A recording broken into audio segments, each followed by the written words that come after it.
Hi everyone, and welcome to this week's Q&A. I hope you had a great week and welcome back.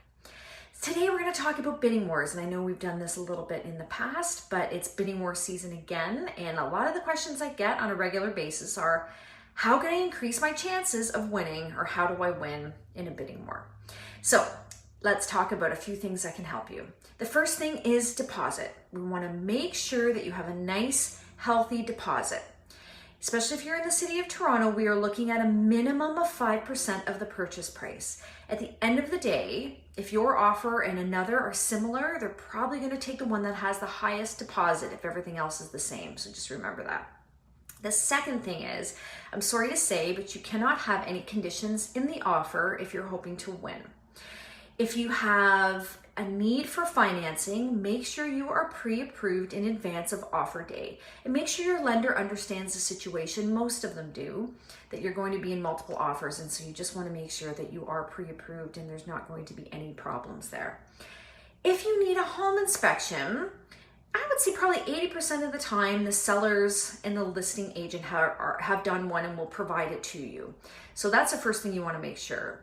If they have not done that for you, then you need to make sure that you get one done in advance of the offer date. If you need a home inspection, you can't do it as a condition. You just have to make sure you do it either in advance or the seller has done one and you can review that and see how you feel about it. The third thing is closing date. So we want to make sure that your closing date aligns with what the seller wants. So that's one of the things you want to check out. And at the end of the day, it all comes down to price. How much are you willing to bid? So there's a whole bunch of analysis that goes into that. So make sure your realtor is doing all that data, crunching all that data. I'm sure they are.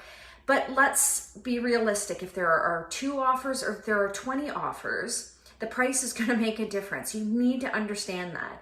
You also have to understand that if you want the house, you're probably going to have to pay more than the last one on the street or in the building sold for that is similar. That just is a no-brainer. I can't tell you how many times people try to go under what something just sold for, but it was the same house and now the market's hotter. It doesn't make any sense. So you need someone making sure they're guiding you in the appropriate way, and make sure that you have all the understanding of what the past sales are so you know you're comparing apples to apples. Because you can write nice letters, you can do all kinds of nice things to entice the sellers, but really at the end of the day, money talks and they're gonna take the offer that's the highest. And if you want that to be yours, you've gotta make sure you know the details. So if you have any questions about any of this, as always, just reach out. Happy to guide you through the process.